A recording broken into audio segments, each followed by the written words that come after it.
تو سب جانتے تھے کہ یہ کربلا میں جو کچھ ہوگا وہ امتحان ہوگا. کیا ہوگا؟ اونچی کہیے، امتحان. اور امتحان سے کون بھاگتا ہے؟ جس نے تیاری نہ کی ہو، جس نے وقت ضائع کیا ہو، جس نے پڑھائی نہ کی ہو، محنت نہ کی ہو.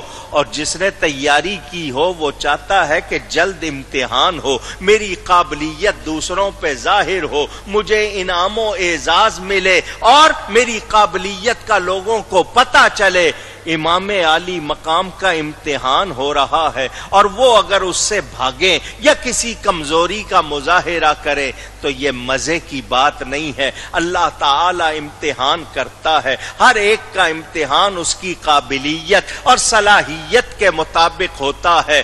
یہ ہر ایک کا درجہ الگ ہے، سب کا امتحان ایک جیسا نہیں ہوتا. کسی کا امتحان بھوک کی تکلیف سے، پیاس کی تکلیف سے، کسی کا امتحان اس کو خوف میں ڈال کر، کسی کا امتحان اس کے مال کا نقصان کر کے، کسی کا امتحان اس کی جان کو خطرے میں ڈال کر، کسی کا امتحان اس کو جو نعمتیں ملی ہیں وہ لے کر یا بچے ملے ہیں وہ لے کر ہوتا ہے.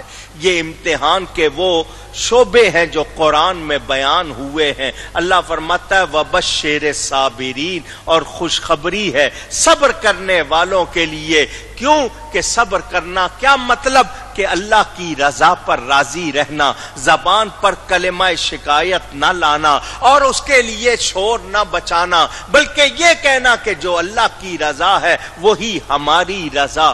تو خوشخبری ہے صبر والوں کے لیے. ایک